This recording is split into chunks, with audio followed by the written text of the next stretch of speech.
Vamos a poner aquí mejor K. La variable, la covarianza entre estas dos variables es la misma que la covarianza entre la variable aleatoria y, t más j y y t1, ¿no? t1 más j más k. Es decir, que se cumpla esto que vimos acá arriba. Que se cumpla esto. Que se cumpla eso. Es decir, que la autocovarianza solamente dependa del espacio que existe entre el primero y el segundo término. Que indiferentemente de qué momento del tiempo lo estoy tomando, ya sea en T1, T1 más J, solamente depende del espacio que hay entre el primer término y el segundo término. Aquí el espacio que hay entre el primero y el segundo es de K espacios. El espacio que hay entre el primero y el segundo es de K espacios. Solamente depende de eso. Llamaremos a eso autocovarianza de orden K. Que al menos se cumplan estas tres es lo que buscamos. ¿Qué, qué iremos, ¿Qué iremos cuando se cumplen estas tres? Que se cumple la definición de estacionariedad. Cuando se cumplen estas tres, diremos que se cumple la definición de estacionariedad en el sentido débil. En el sentido débil o de segundo orden. Entonces, nosotros vamos a buscar que al menos se cumpla esto, que es la que necesitamos sabernos para las cosas prácticas. Es decir, vamos a asumir que, por ejemplo, si por aquí ponemos la media, por aquí está el 0, si por aquí está la media mu, y por aquí está la primera variable aleatoria, que al menos se comporta algo así, ¿no? Y acá pongo la segunda variable aleatoria, y acá pongo la tercera variable aleatoria, acá puedo poner una rayita y acá otra rayita, ¿no? Como solamente esperamos que se cumplan estas tres condiciones, podemos al menos pensar que la distribución del será algo así. La distribución del puede ser algo así. Y la distribución del puede ser algo así. Pero ¿qué es lo que al menos aseguramos? Aseguramos que la distribución de él tenga la misma media, la de él tenga la misma media y la de él tenga la misma media. ¿Qué más aseguramos? Aseguramos que la de él tenga la misma varianza, tenga la misma varianza, tenga la misma varianza.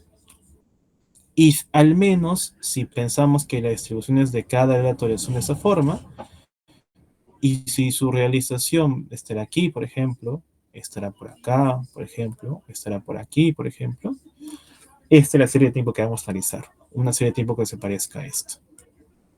Que se parezca a esto. Que oscile alrededor de su media, que oscile alrededor de su media, y donde las distribuciones, dado que no podemos decir que son idénticas, porque es clarísimo que no podemos asegurar eso, yo no te puedo decir que esta distribución es igual que esta, mucho menos que esta. Al menos sí te puedo decir que todas las distribuciones para cada momento del tiempo tienen la misma media. Te puedo decir que todas las distribuciones para cada momento del tiempo tienen la misma varianza. Esta varía de aquí a aquí, y la misma magnitud varía esto. Y la misma magnitud varía esto. Al menos te puedo decir eso. Y ya con eso podemos trabajar. ¿Qué es lo que vamos a intentar? Vamos a intentar hacer que teniendo este punto y este punto, vamos a intentar dar estadísticas de esperanza, varianza y covarianzas y hacer pronósticos. ¿Ok? Pero ¿cómo vamos a hacer eso? Pienso de esta forma. Yo te he dicho que mínimamente necesitamos esto, que las distribuciones sean misma media, misma varianza. En el caso más extremo, en sentido fuerte, dirías que las distribuciones se parecen más o menos a esto. Para cada momento, las variables aleatorias van a seguir esto. por aquí, por aquí,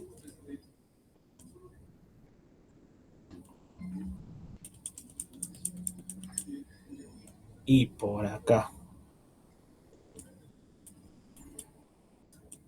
Esto es que se cumpla en la estacionalidad fuerte. Yo sé que esto no se va a cumplir, pero imagina conmigo que se cumpliese. Esto no se cumple, ¿ok? Pero imagináramos que se cumpliese. Si se cumpliese eso, es como si yo estuviera viendo la misma imagen 3 veces, ¿no? Una, dos, tres. Es como ver 3 fotos de la misma imagen. Y para cada foto voy a tener un punto, otro punto, otro punto. Ah, entonces, para yo hacer una inferencia sobre la media de él, ya no solo tengo un dato, tengo uno, tengo dos, tengo tres. Pero claro, la media de él es la misma de él. Es la misma de él. Entonces puedo hacer inferencia ya no con solamente un punto, sino tal vez con tres. Y si tuviera 30 puntos con 30 datos, con 30 datos que van a ser como 30 fotos de la misma imagen. Y yo voy a hacer inferencia sobre cómo es esta distribución. Eso es el ejemplo teórico. En la práctica, yo no, es claro que no me vas a, que no te puedo decir que esta foto es muy parecida a esta foto y es muy parecida a esta foto. Seguro son distintas, pero bueno, al menos se parecen en media y varianza. Entonces podríamos asumir que más o menos nos sirven para hacer lo mismo, ¿ok? Para darnos una idea de cómo es la distribución, al menos promedio, de este proceso estocástico. Repito, lo que quisiéramos es que sea así, ¿no? Que sea esta manera en el sentido estricto. Y tuviéramos 3 fotos iguales, ¿verdad? Y claro, con 3 fotos iguales, te puedo decir, oye, la media de la distribución es así, su varianza es así, su covarianza es así. Con 30 te puedo dar más ideas. Pero no tengo eso. Tengo como fotos, si quieres verlo de una forma, distorsionadas. Pero al menos me dicen algo, ¿no? Al menos tengo un punto. Así sea distorsionado la foto de estos tres, al menos tengo algo. Y es con esta serie la que vamos a trabajar. Con fotos distorsionadas, por así decirlo. Es decir, que cumplen el sentido de estacionalidad en el sentido estricto. Perdón, en el sentido débil, donde solamente aseguramos que la media sea la misma, que la varianza sea la misma y que la covarianza solamente dependa del espacio entre los pares que estamos considerando. ¿Se entendió, jóvenes? ¿Duda, pregunta, algo por ahí? ¿Todo claro?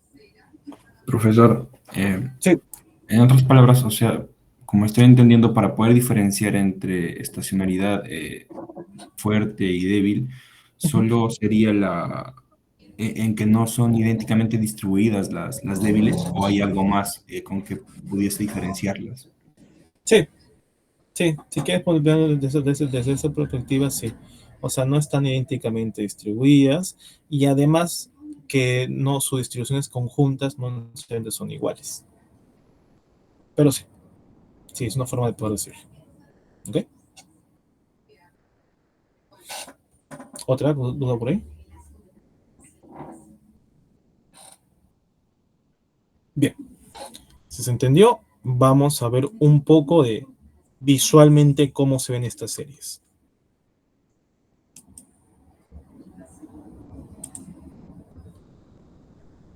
Entonces, si más o menos ya estamos entendiendo qué es una serie estacionaria, y al menos en el sentido débil, podemos ver de que una serie como esta va a ser la serie que vamos a intentar buscar.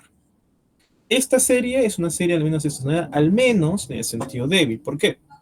Porque vas a ver que todos los datos como que más o menos oscilan alrededor de su media, ¿no? Más o menos así. Y además, la volatilidad es casi homogénea, porque mira, la volatilidad que hay acá es muy parecida en magnitud a la volatilidad que hay por acá. Y la volatilidad que hay por acá es muy parecida a la volatilidad que hay por aquí. O sea, casi son muy parecidas, ¿no? Igual a la que hay por acá. Volatilidad me refiero a, a esa diferencia entre el pico más alto y el pico más bajo, por si acaso. Si por ahí no recuerdas eso. O sea, esas diferencias en promedio entre el pico más alto y el pico más alto, perdón, entre el pico más alto y el pico más bajo, esas diferencias en promedio pues, son parecidas, vamos a decirlo. ¿Ok? Y la media, bueno, estamos oscilando alrededor del cero, ¿no? Mira, es como que en promedio oscilan alrededor del cero. Podemos decir que en promedio son, casi el promedio es el mismo. Y estas son las series que vamos a intentar buscar. O vamos a transformar a las series para que se comporten de esta forma. ¿Ok? ¿Qué cosa no vamos a modelizar? No vamos a modelizar series de ese tipo. ¿Por qué? Porque acá tú me puedes decir que acá tiene una cierta volatilidad, ¿no? Para comenzar. Pero la volatilidad por aquí es mucho menor. Y la volatilidad por acá es mucho mayor. O sea, acá tiene una volatilidad, acá tiene otra, y acá tiene otra. Pero imaginando que la volatilidad sea la misma, lo que sí es clarísimo es que lo que no es igual es el valor promedio, porque entre este conjunto de datos, si quieres hasta por acá más o menos, el valor promedio tal vez es entre cero, tal vez, pero entre esta parte de los datos, su promedio obviamente no es cero. Y además, entre esta parte del proceso estocástico, también su volatilidad no está en cero, está creciendo. Entonces, este tipo de series, que son las más comunes tal vez, o las que vamos a ver usualmente, no son series estacionarias, que vamos a necesitar transformar, como te dije al inicio, para que se comporten como esta. ¿Ok? Y otro tipo de series que tampoco son estacionarias son estas. ¿Y estas por qué? Porque si bien están oscilando alrededor de una media, como te das cuenta, todas oscilan alrededor de cero, cero está aquí, y todas están como que alrededor de él bailando, hay periodos o espacios del tiempo donde están bailando de forma muy pegadita, o están oscilando de forma muy pegada, pero hay otros espacios del tiempo donde están oscilando de forma muy grande. Luego tienes otros espacios de tiempo donde oscilan de forma intermedia, por así decirlo. Y luego tienes otros periodos de tiempo donde oscilan de forma más grande. Entonces, esta serie no es estacionaria en varianza, porque la varianza no está constante alrededor del tiempo. A veces tiene una volatilidad baja, luego altísima, luego intermedia, luego otra vez es alta, luego otra vez si quieres es baja, y así va cambiando. Entonces, este tipo de series serían los que ya han visto algo de finanzas, han llevado un curso de finanzas o ya han estado involucrados en ese tema, van a ver que ese es el típico gráfico de los rendimientos de un activo financiero o de una acción, ¿no? Entonces, los rendimientos de una acción tienen volatilidades heterogéneas, como la que te acabo de mostrar, ¿no? Tengo periodos de baja volatilidad, alta volatilidad, baja volatilidad, alta volatilidad, y además que son periodos consecutivos, son periodos pegajosos en términos de volatilidad. Hay muchos periodos consecutivos de alta volatilidad, muchos periodos consecutivos de baja volatilidad, muchos periodos consecutivos de alta volatilidad o de volatilidad intermedia. Ese tipo de series son series no estacionarias y son series que no vamos a poder modelizar con las técnicas que vamos a ver ahora. Las vamos a modelizar con técnicas que veremos más adelante, casi para acabar el semestre. ¿Ok? Pero por eso hay un tópico particular de econometría financiera, porque la econometría financiera tiene sus propias características particulares o propias, que no son las mismas que la econometría que vamos a ver ahora. La econometría de series de tiempo está más pensada para econometría para datos como PBI, consumo, datos que tienen, uno, no tanto cambio en la volatilidad, dos, son series de frecuencia baja, de periodicidad mensual, de periodicidad anual, de periodicidad trimestral o cuatrimestral, mientras que la econometría de financiera está pensada más para datos primero de alta frecuencia, cuyo registro de valores es diario, por minuto, por segundo, y luego que está pensada también para datos que tienen una volatilidad variante, como la que puede ser en pantalla. ¿Ok? Entonces, eso lo vamos a ver, una introducción a eso en la última parte del curso. Siguiente. Entonces, ya te dije, vamos a modelizar series como esto. Esto de aquí no son estacionarias, pero vamos a convertir a esto. Y estas de aquí son series que veremos para el final del semestre. Entonces, comencemos con la parte matemática. ¿Ok? Vamos a comenzar con la parte matemática, con la parte de los modelos, de cómo vamos a modelizar las series de tiempo. Vamos a comenzar primero con los modelos MA, de medias móviles o MA por sus siglas en inglés. ¿Ok? Entonces, no me olvido su traducción en inglés siempre. ¿Ok? Pero en español es un proceso estocástico de medias móviles. ¿Ok? Vamos a comenzar con la parte matemática. No voy a hacer toda la parte matemática, voy a hacer solamente un poquito. Y la siguiente sesión que nos veamos, hago la parte más matemática, que es la parte que prefiero hacer en pizarra porque es más sencillo de explicar. ¿Ok? Y más bien aprovecho en ver algunas cosas de R en un ratito. Listo. Entonces, piensa así. Vamos a comenzar suponiendo un proceso estocástico de tipo ruido blanco. Que dijimos que es un proceso estocástico, un conjunto de variables. ¿Qué comportamiento tienen? El comportamiento de un ruido blanco. Y ya te he explicado hasta el cansancio las características particulares que tiene un ruido blanco, ¿no? Idénticamente distribuidas, distribución normal, media cero, varianza conocida, y creo que lo que no te dije es que además la covarianza de las variables es cero. ¿Okay? Como puedes ver aquí, justamente, matemáticamente se expresa así. La esperanza de la variable aleatoria E sub t es 0, su varianza de la variable aleatoria E sub t es sigma cuadrado, valor conocido, y la covarianza entre las variables aleatorias es 0. No existe una covarianza entre las variables aleatorias, es 0. ¿Ok? Son las tres características que definen el ruido blanco, además de las otras que ya hemos estado conversando. Entonces, a partir de este proceso estocástico vamos a definir otro que llamaremos proceso estocástico de medias móviles, ¿ok? Cuya construcción se realiza de la siguiente forma. Agregaremos una constante más un ruido blanco en el periodo t, más un conjunto de rezagos del ruido blanco. Acá hay un rezago, dos rezagos, tres rezagos. ¿Cuántos rezagos? Q rezagos. Entonces, mira cómo construyo este proceso estocástico. Agarro la variable aleatoria del periodo t, agarro la del periodo t-1, t-2, hasta el periodo t-q. A esto les multiplico por un coeficiente, donde este θ es una constante, y además le adiciono un valor constante, un valor mu. Yo voy a decir que este proceso estocástico define cómo será el proceso de esta variable. ¿Ok? A veces, en algunos libros, a esta parte de la ecuación le van a llamar proceso generador de datos. ¿Ok? Es usual también verlo de esa forma. Entonces, el proceso generador de datos es un proceso de medias móviles. ¿Que cómo se construye? A partir de ruidos blancos, de variables aleatorias que conforman un ruido blanco.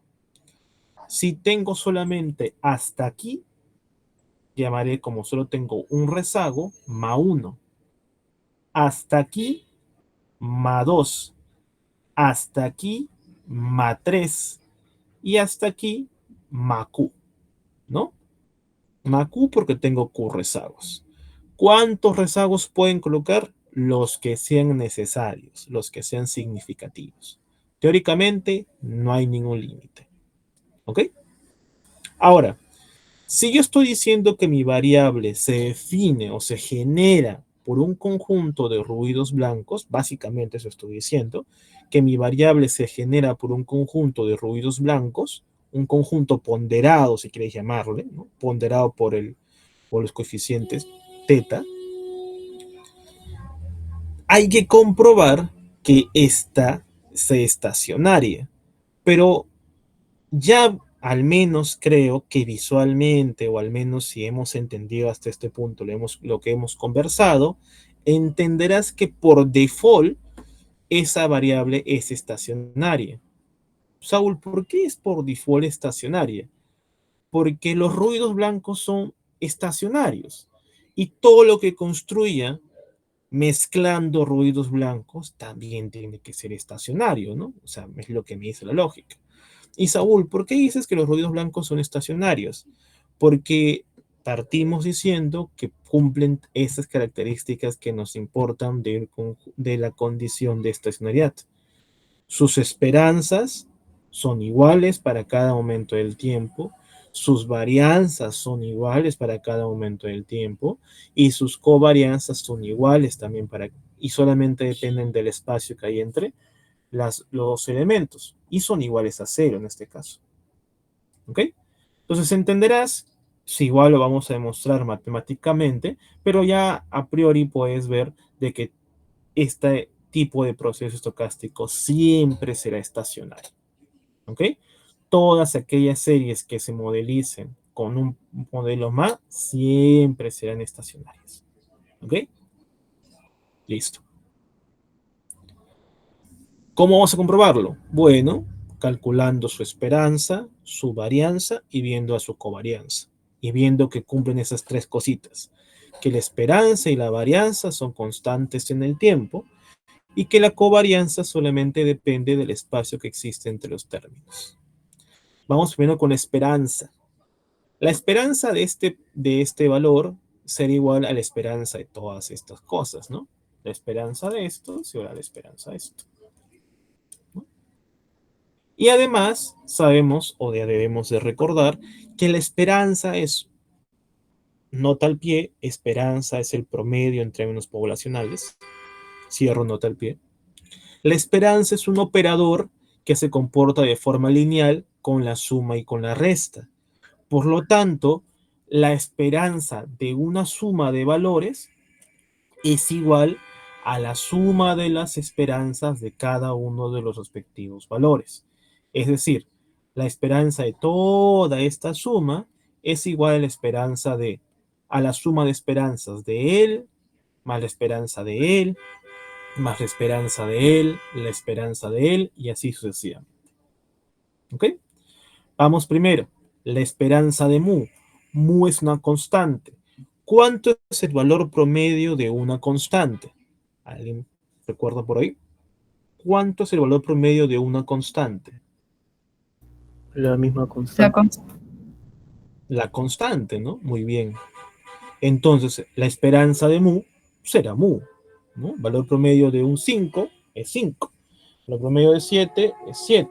Valor promedio de mu será mu. Hasta ahí estamos. Sigamos. Siguiente. La esperanza de épsilon. La esperanza de épsilon nos dijeron que es 0 por definición. Entonces la esperanza es 0. Sigamos. Esperanza de una constante por una variable aleatoria. ¿Ok? Es igual que en las integrales, ¿no? La integral de una variable multiplicada por una constante, la constante sale de la integral.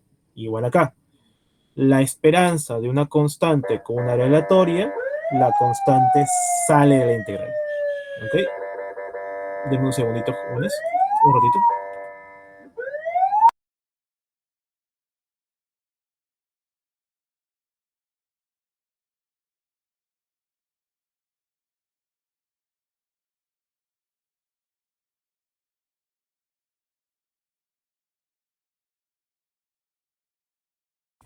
Ya creo que ya pasó el ruido. Otra vez. ¿Ok? Entonces, la esperanza de teta por ese épsilon en t-1 será teta por la esperanza de épsilon en t-1. ¿Ok? Ahora la pregunta es, ¿cuánto es la esperanza de épsilon en t-1? ¿Cuánto será la esperanza de épsilon en t-1? Si se entendió lo que hemos hablado hasta ahora, jóvenes. ¿Alguien tiene la respuesta por ahí?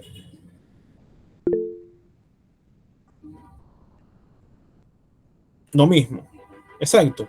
Lo mismo, ¿no? Y será igual a 0. ¿Por qué? Porque repito, un ruido blanco es un proceso estocástico cuyas variables, ya sea en t, t-1, t-2, t más 1, t más 2, t más 3, tienen la misma esperanza, la misma varianza. Por lo tanto, la esperanza en t es la misma que la esperanza en t-1, en t-2, en t-3, en t más 20, en t más 4, en lo que tú quieras. Entonces, si la esperanza en el periodo t es 0, la esperanza en el periodo t-1 será 0. Y en t-2 será 0. Y en t-3 será 0. Y en t-q será 0. Y 0 por lo que tú multipliques, 0. Lo que finalmente nos da que la esperanza de este valor será igual a solamente mu, una constante en el tiempo. ¿Ok? Ah, mira, si para el periodo t es mu, si yo te demuestro que para el periodo t más 1 también es mu, rápidamente entenderás que al menos cumple este constructo, cumple la primera condición, que su esperanza es igual a lo largo del tiempo para cada una de sus variables aleatorias. ¿Verdad? ¿Cómo haces tú para t más 1 o para t menos 1, el que tú gustes? Bueno, simplemente no lo voy a hacer manualmente, te voy a pedir a ti que lo hagas visualmente. A toda esta expresión, agrégale un periodo. Es decir, sería y en t más 1, epsilon en t más 1, epsilon en t menos 1, en t menos 2 y en t más 1 menos q. A todo esto agrégale abajito al subíndice un periodo y calcula la esperanza, así como hemos hecho hace un momento. La esperanza de y en t más 1 es igual a la esperanza de mu, que ya dijimos que es mu. La esperanza de epsilon en t más 1, que ya dijimos eso es 0. Y así respectivamente. Y te darás cuenta que al final a que llegas, que la esperanza de y en t más 1, ¿cuánto es al final? Mu. ¿Verdad? Y si la esperanza de y en el periodo t es mu, y la esperanza de y en el periodo t más 1 también es mu, entonces la esperanza para cada espacio del tiempo es la misma, que es la primera condición de estacionariedad débil que íbamos a verificar. ¿Verdad? Que ya está, que como te dije inicialmente, se esperaba que lo cumpliese porque esta variable y, o ese constructo y, se construye a partir de un conjunto de variables que sabemos que las cumplen. Los ruidos blancos cumplen esta condición de estacionalidad siempre. ¿Ok? Así como he hecho con la media, puedo hacer con la varianza. Te lo voy a dejar a ti solamente para que tú lo hagas, o igual lo puedo hacer en la siguiente sesión, pero te voy a dejar a ti para que tú lo hagas mentalmente, ¿ya? Para pasar una vez a leer. Bien, la varianza es el segundo momento estadístico de las variables aleatorias. Se define como, acá sí un repaso por si no recuerdas eso. Dejo de presentar y vamos un ratito aquí a escribir. Solamente y rápidamente, por si no recuerdas eso, te lo digo. Todas las variables aleatorias tienen un primer momento estadístico. Su primer momento estadístico, ¿cuál es? La esperanza.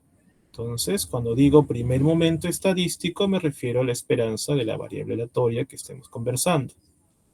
Pero así como tiene el primero, tiene el segundo.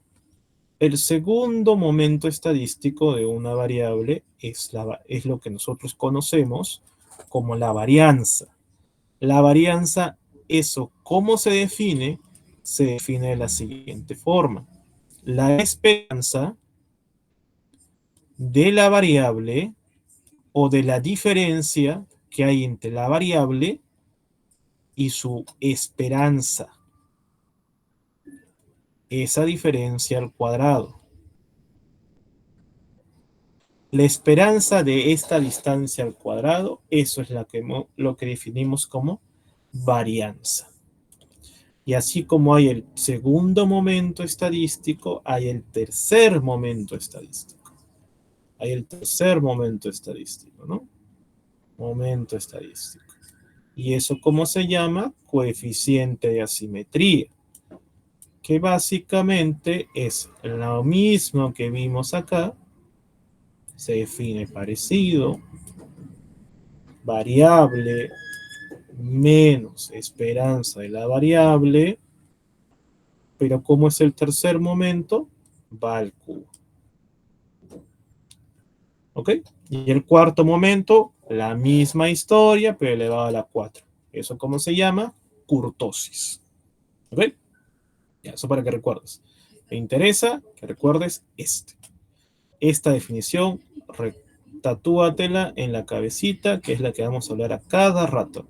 La varianza es igual a la esperanza menos, o la esperanza de la diferencia entre la variable y su esperanza al cuadrado. Dicho eso,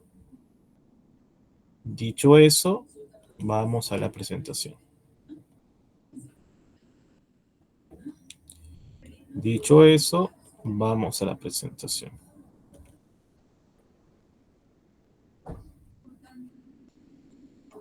Dicho eso, entonces la esperanza, la varianza es la esperanza de la variable menos su esperanza, ¿no? Pero la esperanza de la variable, ¿cuánto es? Es mu. Entonces este mu representa eso. La variable menos su esperanza y esa distancia al cuadrado. Pero esta variable menos mu es lo mismo que yo decir de esta ecuación. Si mu lo pongo al otro lado, mu lo mando al otro lado, a y menos mu me quedaría todo esto, ¿verdad? Ahí está, mira, ¿ves? Todo eso. Y todo eso al cuadrado. Entonces, si yo resuelvo ese cuadrado, sería simplemente el cuadrado de cada uno de esos términos, del primero, del segundo, del tercero, hasta del cuésimo término, más, que esto está representado aquí, mira, los cuadrados de cada término, más sus productos cruzados. El producto cruzado del primero con el segundo, del tercero con el cuarto, y así sucesivamente. Esos productos cruzados están aquí. ¿Ok? Y si por el momento solamente créeme, te lo voy a demostrar la siguiente sesión, pero por el momento créeme, esta esperanza y toda esta matemática se resuelve y queda igual a esto. Si alguno ya lo ha visto, puede llegar fácilmente, si no, la siguiente semana lo vemos, pero va a quedar igual a esto. A esto es lo que queda de la varianza de la variable. ¿Pero a qué es igual esta varianza? A sigma cuadrado. Sigma cuadrado es una constante. Más 1, que es una constante, más teta 1 cuadrado, siendo teta 1 una constante, teta 2 una constante, teta una constante. O sea, es una suma de constantes multiplicado por una constante, por lo tanto la varianza es constante. Segunda condición que verificamos de que esto es estacionario, al menos en el sentido débil. Ya verificamos que la esperanza es la misma, ahora verificamos que la varianza es la misma. Es constante. Repito, ya sabíamos que eso iba a pasar porque dijimos que este proceso se construye a partir de cosas, que son ruidos blancos, que satisfacen la condición de estacionalidad. ¿Ok? Este saltito de aquí para acá, por el día de hoy, que sea un salto de fe, pero para la siguiente sesión te lo explico si quieres más detallado. Igual, seguro que algunos ya lo han visto y ya lo pueden hacer rápidamente. Hasta este punto, ¿dudas, preguntas? ¿Todo quedó claro?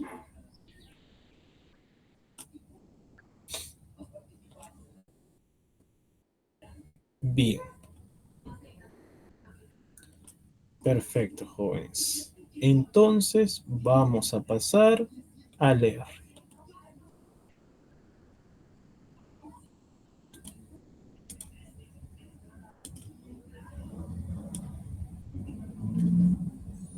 Deme un segundito.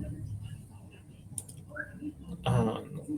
Cuando hago esto tengo que compartir pantalla completa. Ya, a ver. Dejar de presentar y doble pantalla.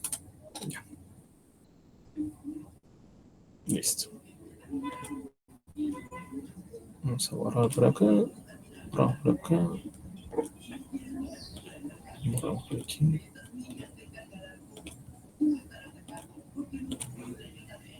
Vamos aquí. Vamos a empezar, ¿ya? Yo les he dejado 3 scripts de R. Ustedes, básicamente, les voy a dejar que el primero, vamos a ver conmigo un poco el primero. El segundo te lo dejo a ti para que tú lo revises, lo chismes, lo lees una vuelta. Es básicamente de opciones. También que veas el script número 3. Igual conmigo voy a yo partir de la siguiente clase, el script número 3. ¿Ok? Yo voy a partir de acá. Pero igual, anda viéndolo tú, por tu parte. El 2 sí te lo dejo enteramente a ti para que tú le des una vuelta, para que visualices mejor. ¿Ok? Yo te doy la introducción con el script número 1. Como siempre, vamos a instalar algo. Vamos a instalar, en el caso que no lo tengas, instalas estos paquetes.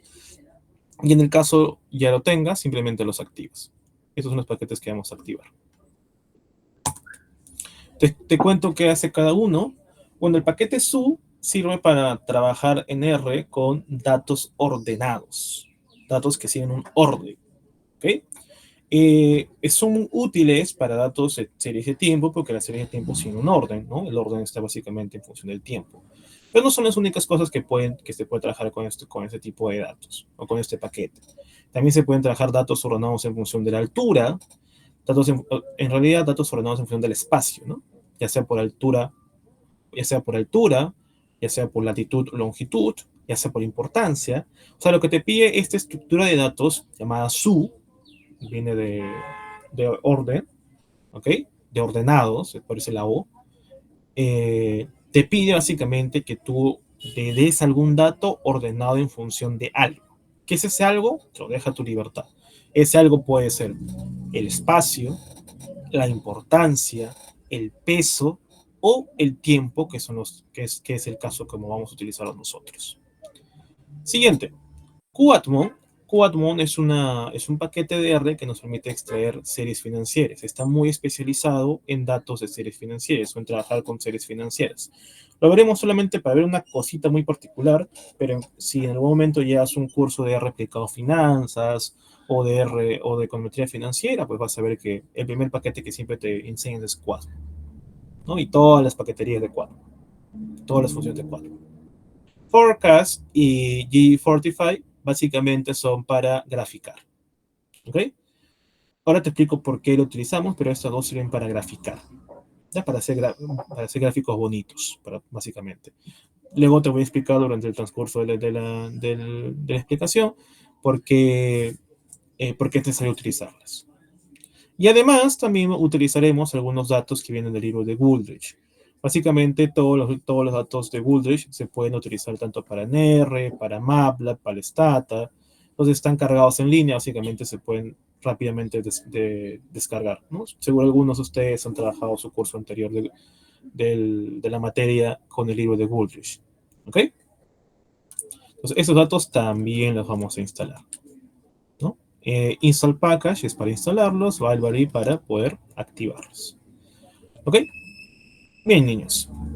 Perfecto. Hablado eso, vamos con los objetos que vamos a trabajar. En R, básicamente hay 3 objetos que sirven para trabajar series de tiempo. El primero son los objetos TS. ¿Ok? Objetos TS, objetos series de tiempo.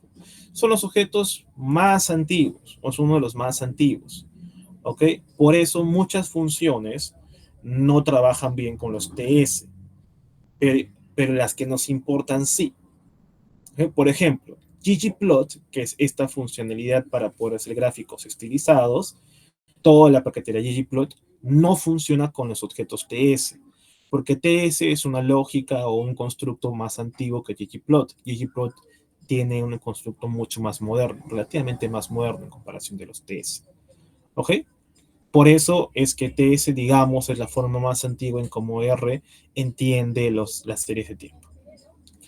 Para ver cómo es un objeto TS, y que puedas ver en concreto, vamos a jalar la data value. La data value, voy a ponerle view value, es esta base de datos de aquí, ¿no?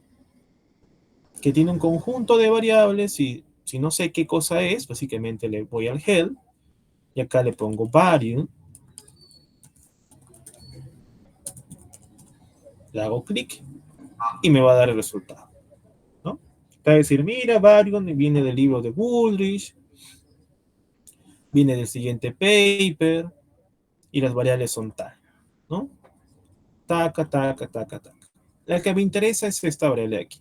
¿Qué es? Bueno, son las importaciones estadounidenses del mineral de bario, ¿ok? Que traen desde China. Básicamente eso es lo que me importa. ¿Ok? Es una serie de tipo cualquiera, pero eso es lo que es lo que es lo que es esta serie de tiempo. ¿Ya? Son las importaciones de bario traídas desde China hacia Estados Unidos. Perfecto. Dicho eso, lo que voy a hacer es, voy a construir o crear un objeto TS. ¿Cómo lo creo? Primero le declaro la variable que se va a transformar en TS. En este caso le estoy diciendo que la base de datos varium, de la base de datos varium, la columna o selecciona, no te olvides que el símbolo de dólar es para seleccionar, selecciona la columna que se llame así, y esa columna es la que vamos a transformar en objeto TS. ¿Qué más necesito darle? Necesito darle algunos parámetros adicionales. Por ejemplo, ¿cuándo empieza? O sea, esto es como va a entender que es una serie de tiempo, le tengo que decir cuándo empieza la serie de tiempo. Bueno, esta serie empieza en el segundo mes del 78 y además le tengo que decir la frecuencia.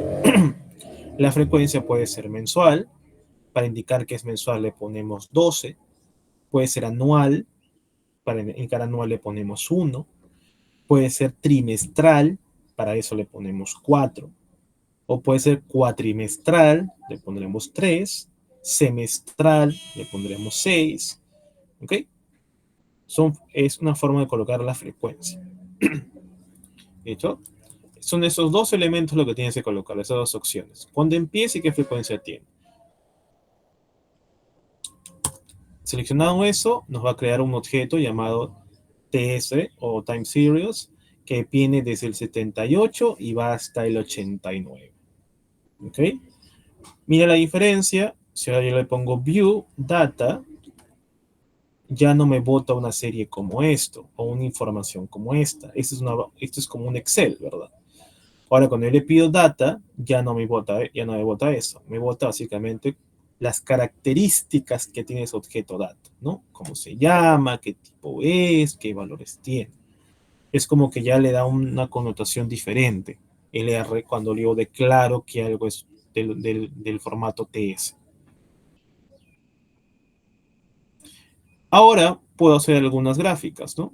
Por ejemplo, a través de plot, puedo graficar el objeto TS. El objeto TS le llamo data, ¿no?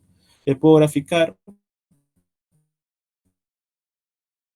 y le puedo poner, por ejemplo, algo como esto.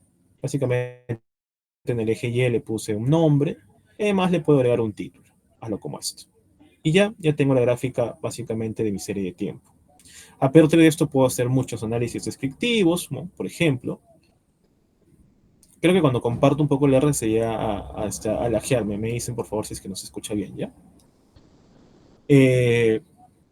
Por ejemplo, puedo ver que hay periodos donde hay una bajo monto de importación, hay periodos de mayor altitud, la volatilidad es relativamente alta, pero que en este segmento del espacio, o en este segmento del tiempo, en el último periodo del siglo 90, ¿no?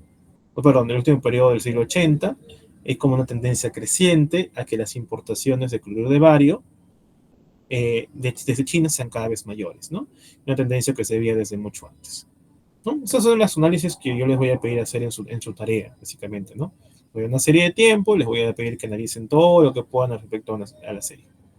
Tienen que ver tendencias, tienen que ver volatilidades, tienen que ver estacionalidades y sobre todo tienen que leer el título.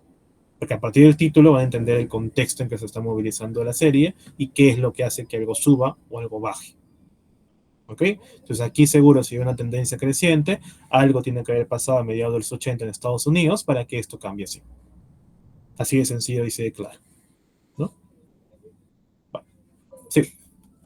Ahora, también es verdad que esta gráfica es bastante simplona, bastante fea, entonces podríamos pensar hacer esta gráfica un poco mejor, ¿no? Entonces para eso está la siguiente función, autoplot.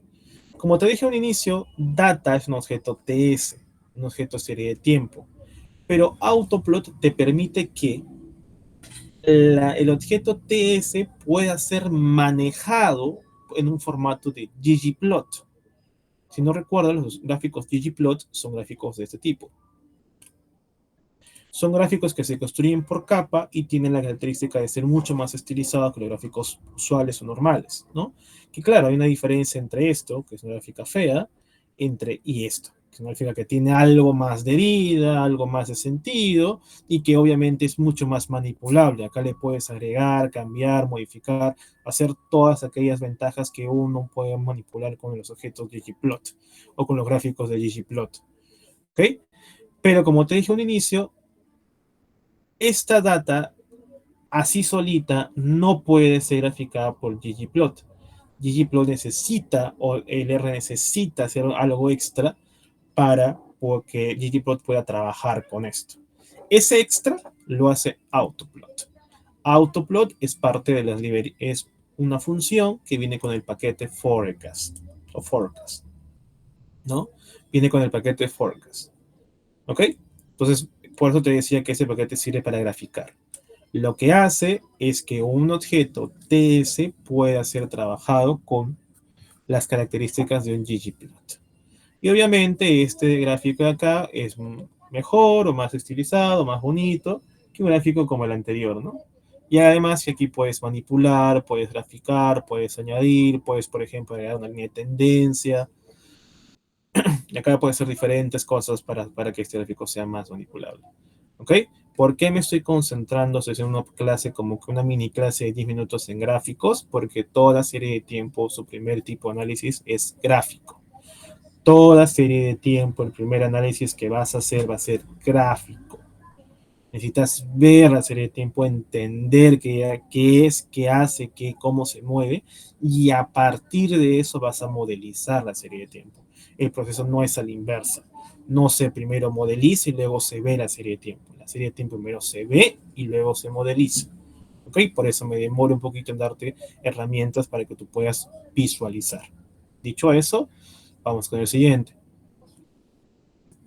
Vamos con el siguiente. El siguiente tipo de objetos que vamos a ver son los objetos SU. SU sirve para objetos que tienen data regular o irregular. Por ejemplo, las exportaciones son data regular. ¿Por qué? Porque tenemos exportaciones para cada año, para cada mes, para cada trimestre, para cada semestre. Sin embargo, puede haber otra data de serie de tiempo que sea irregular. Piensa algo así. Piensa, no sé, la medición de la temperatura está en función de la altitud a la que llega un dron. Entonces va a registrar la temperatura siempre que se encuentre, no sé, a cierto nivel de altitud. O tengo un termómetro, tengo un instrumento que me registra la temperatura siempre y cuando la humedad llega a cierto nivel. Ese registro de temperatura no necesariamente tiene un espaciado regular.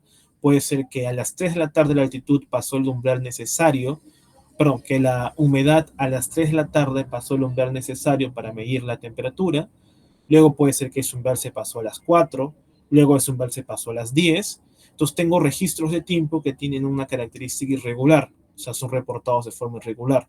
No son cada hora, sino puede ser uno cada una hora, otro cada 3 horas, pero aún así sigue un orden, ¿no? Una cosa es a la 1 de la tarde, otra cosa es a las 3 de la tarde, otras a las 3:30. Son ordenadas, pero su frecuencia es irregular. Bueno, para ese tipo de datos, que también siguen siendo series de tiempo, utilizamos los objetos del tipo SU.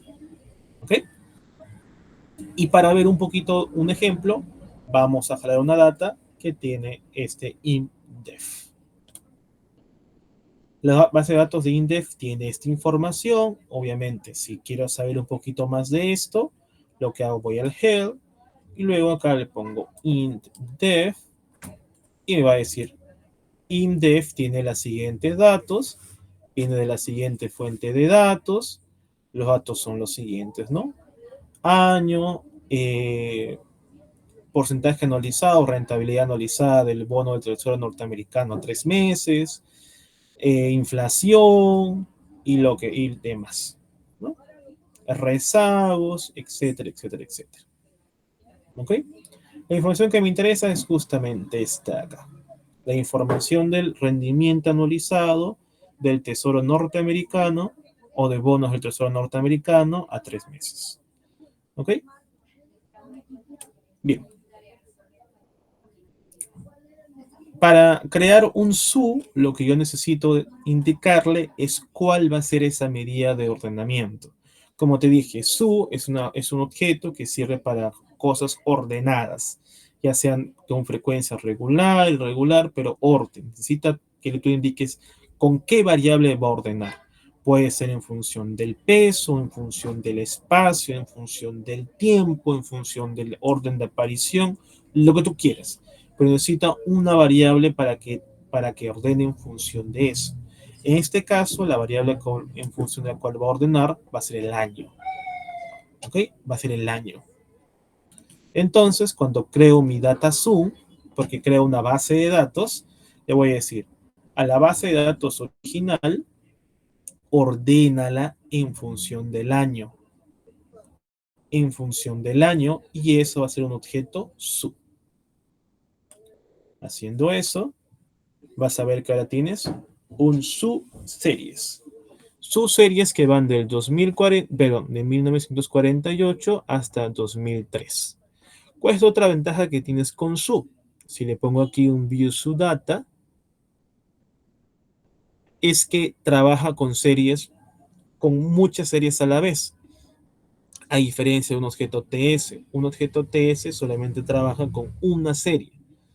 ¿Ok? Los objetos sub pueden trabajar con varias series. Esto es una serie, esto es otra serie, otra. ¿Ok? Lo cual nos va a servir cuando hagamos los siguientes modelos de series multivariadas.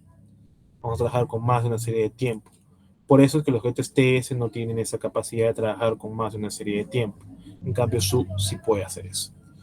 Lo mismo puedo hacer gráfico, en este caso de la variable que me interesa, que es el I3, ¿no? Puedo hacer este gráfico y puedo hacer el gráfico con plot. No te olvides, plot es la forma más básica de hacer gráficos en R, la función plot.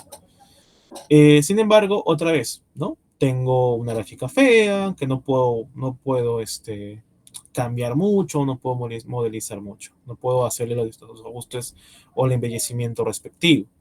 Entonces, para eso, lo que haré es otra vez trabajar con autoplot.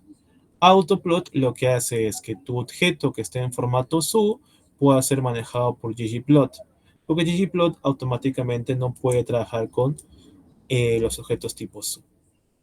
Además, y ahora sí regreso a la parte inicial, para que puedas trabajar los objetos SU, necesitas agregarle el paquete ggfortify.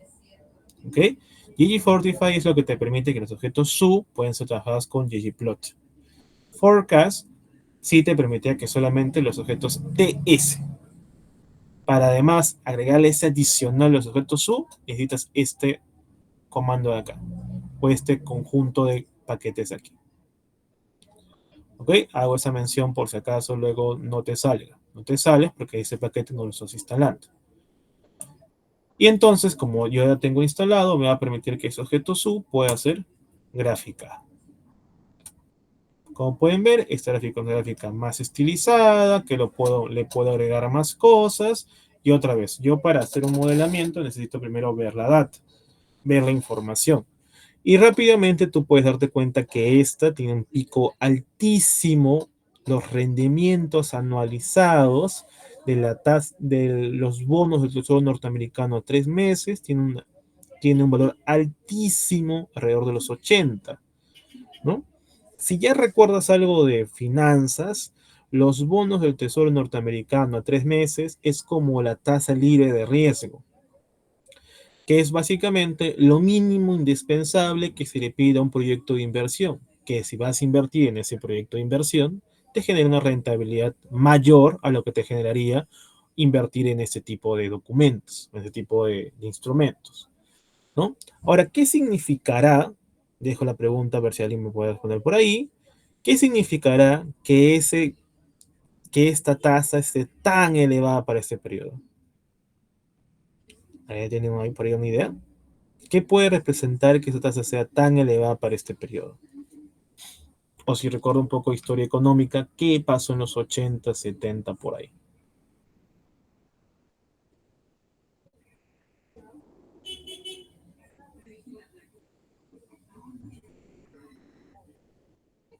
Nada. En los 80, 70 pasó la crisis. Fue la crisis del petróleo, básicamente. Y que este valor sea tan alto representa una época de crisis, porque piénsalo de esta forma. Para que alguien te quiera invertir en Estados Unidos, necesitaba que mínimamente su proyecto de inversión te dé por encima de, ¿qué será? Pues 14% al año, lo que es altísimo, altísimo. Necesitas que tu proyecto de inversión te dé a un año más del 14%, lo cual es una barbaridad. ¿Ok? O sea, necesitas estar muy, eso básicamente ese es un sentimiento que es muy inseguro invertir en este país. Por eso es que su tasa de su documento o básicamente de valor libre de riesgo es tan alto. Pues eso es un periodo de crisis. ¿Ok? Bien. Y por último, vamos a ver los siguientes objetos. El objeto XTS es básicamente una versión mejorada de los objetos SU y están especializados en data financiera. Por ejemplo, mucho se trabaja con el paquete getSymbols. GetSymbols es una de las primeras funciones que uno aprende cuando ve la librería Qatmo, que te dije al inicio. GetSymbols te permite extraer información financiera desde Yahoo Finance por defecto, aunque hay otras fuentes de información, pero por defecto desde Yahoo Finance, sobre el rendimiento de algún activo financiero. En este caso, lo que necesitas tú siempre darle es el nombre del activo financiero, básicamente la etiqueta. Todo activo financiero que se transa tiene una etiqueta. Esa etiqueta le tienes que indicar cuál es la etiqueta. Y bueno, esta opción de Auto Assign es básicamente para que cree la base de datos que traiga o la información que traiga, la guarde con este nombre, que le autoasigne el nombre. El nombre va a ser el nombre F, ¿no? Si hago clic, vas a ver que desde internet bajó la información y guardó un objeto XTS con nombre F, ¿no? Automáticamente le asigna el nombre F. F porque es el nombre de la etiqueta. Básicamente son los datos de la for, ¿no? De for. Y luego, acá te indica desde dónde hasta dónde se ha traído información, ¿no? Ha traído información desde 2007, desde las cotizaciones del 2007 hasta las cotizaciones del día de ayer, básicamente, ¿no? Desde las cotizaciones del 2007 hasta las cotizaciones del día de ayer. Luego, la opción HIT básicamente es para dar un vistazo a los primeros datos. Y siempre esta información tiene cinco cosas que te trae, ¿no? La información te trae la cotización el día de apertura, con qué cotización aperturó, la cotización más alta durante el día, la cotización más baja durante el día y la cotización de cierre. Además del volumen de acciones que se transaron y el valor ajustado del rendimiento de los activos, que usualmente para ver justamente análisis de rentabilidad de las acciones, lo que nos fijamos es en esto, ¿no? En los valores ajustados. Los que por ahí han visto un poquito ya de finanzas, van a ver que este valor está ajustado por distribución de dividendos y split de acciones, ¿no? Por partición de acciones y repartición de dividendos. Por eso es como el valor más real de cuánto vale esa acción durante ese día. Es el valor más real, por así decirlo. Así como tienes el hit, también tienes el tail, que es como los últimos datos, ¿no? Te da la última información. ¿No? Puedes ver justamente cómo va la diferencia, ¿no? Para el año 2007, la cotización de esta acción estaba como en 3.9, para el año 2000, para el día de ayer, estuvo en 12 puntos, ¿no? En un gran salto entre 2007 y el día de ayer. Ahora, la gráfica de este objeto XTS también se puede hacer con plot, pero verás que a diferencia de los otros gráficos, ya es un gráfico más estilizado, un poco mejor, un poco más bonito. ¿Por qué? Porque el XTS, repito, es un objeto más moderno, especializado solamente en datos financieros, por lo tanto es bastante más particular y más moderno, por eso que ya tiene opciones por defecto cuando se grafica como solamente plot, que siendo plot la forma de graficación mucho más básica. Hasta podría decir que le gana al ggplot. Otra vez utilizo la opción autoplot para poder graficar la serie que quiero, y con ggplot sale esto, ¿no? Lo que visualmente no es lo mismo, si bien la línea es la misma, visualmente no es lo mismo, hasta podríamos decir que solamente el gráfico de plot ya es bastante bueno, ¿no? Ya está bastante bien presentable, por así decirlo, ¿ok? Además, también, y acá te lo dejo solamente como curiosidad, ya con este tipo de objetos puedes hacer gráficas mucho más avanzadas que vienen en Quatmo o predeterminadas, ¿no? Por ejemplo, este gráfico de aquí, si alguno ya ha ido a un curso de inversión en acciones de valores, o lo ha visto en sus cursos de economía financiera, matemática financiera, han visto un gráfico seguro como esto, ¿no? Que es un gráfico mucho más elaborado, que tiene la rentabilidad del activo financiero, además tiene acá se traza el volumen de transacciones como para hacer análisis en conjunto. Luego también se puede hacer análisis de velas, ¿no?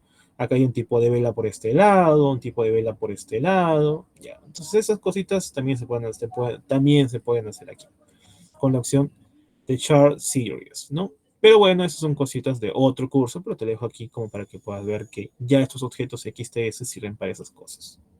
¿Ok? Entonces, en resumen, lo que te he mostrado en este primer script son tres formas de tres objetos de cómo se guardan las series de tiempo en R, además de algunas características principalmente de visualización. ¿Por qué me interesa que veas eso? Porque es lo primero que te voy a pedir, ya sea para una práctica, ya sea para una tarea, ya sea para un control. Lo primero que espero que es que grafiques y que grafiques mucho. ¿Ok? Y a partir del gráfico que interpretes. Por eso te estoy dando técnicas para que tú puedas graficar. Solamente para acabar la clase, este script número 2 te lo voy a dejar a ti, para que tú lo veas, para que tú lo hagas, para que tú veas cuáles son las opciones. Y yo solamente me voy a concentrar en la siguiente sesión en poder mostrarte esto. Que es un poquito que entiendas cómo una serie se compone. Una serie, básicamente, la visión más clásica de las series de tiempo es que una serie tiene componentes, ¿no? Tiene una tendencia, tiene un componente estacional, un componente aleatorio y un ciclo. Y algunas veces, dependiendo de lo que queramos analizar, lo que queramos ver, podemos estar interesados en el comportamiento estacional, en la tendencia o en el ciclo, ¿no? Por ejemplo, no sé si por ahí has visto, no sé, el ciclo del PBI, ¿no? El componente cíclico del PBI. Algunas estimaciones, si has leído alguna vez, no sé, el programa multianual del MEF o similares, hay a veces dicen serie desestacionalizada o componente cíclico de la serie. Bueno, lo que han hecho es un proceso como este. Esto lo explico en la siguiente sesión para que con un poco más de calma, ¿no? Y que, por ejemplo, la mayoría de veces lo que nos interesa son este cuadrito de aquí, el cuadrito de la tendencia, para poder identificar cómo, por ejemplo, este gráfico no me dice nada, no me dice cómo se comportó la serie, pero tal vez esta línea sí me dice que, sea lo que sea esta serie, ha habido una tendencia decreciente, ¿no? Pero bueno, esto lo explico en la siguiente sesión. Igual también con el script número 3. Pero como te digo, el script número 2 principalmente te lo dejo a ti. Y el script número 3 sí vamos a hacer un poquito conmigo en la siguiente sesión. ¿Ok? Listo, chicos. Hasta ahí. Duda, pregunta, chisme, comentario, anécdota, queja, reclamo. Algo. ¿Todo bien? No se olviden, por favor, que al final del día van a tener su tarea, van a tener solamente una semana, así que vayan pensando en sus equipos de trabajo, porque van a saber que es grupal, van a hacer un poquito de varias preguntitas, como 8 o 10, una parte teórica, una parte matemática, una parte en R, y van a ser principalmente de manejo de series de tiempo y modelos no lineales. ¿Ok? Repasen solamente los scripts que les he mandado y con eso les va a salir. El problema es que van a tener poco tiempo, se les va a dar una semana, porque necesito darles otra tarea para la siguiente semana. Dicho eso, si no hay consultas, nos vemos el día jueves, lo más seguro, y con eso nos vamos. ¿Dudas? ¿Sí? ¿Sebastián? Sí, profesor, lo que pasa es que quería comentarle algo, pero voy a esperar para que mis otros compañeros también les digan sobre... Sí. Mis otros Ok. compañeros aclaren su duda. Sí. ¿Alguien más? No sé quién más tiene la mano levantada. Piero. Ah, sí, profesor. ¿De cuántos integrantes va a ser cada grupo? Lo más seguro es que sean 5, más o menos. Ya está bien, profesor. Gracias. Y lo pueden hacer entre aquí, el grupo de la otra sección, o pueden ser solos, como crean mejor, o sea. Ujú, ya está bien, profesor. Gracias. ¿Sí? ¿Alguien más? Profe, una pregunta. El profesor Llanos comentó en la clase el día jueves que iba a haber otra tarea aparte, pero es una tarea que él dejó. Eso va desligado a lo que usted está dejando, ¿verdad? Sí, pero igual todo suma. Sí. Ok. Gracias. Ujú. Igual todo va sumando para sus notas prácticas. ¿Alguien más? ¿Algo más?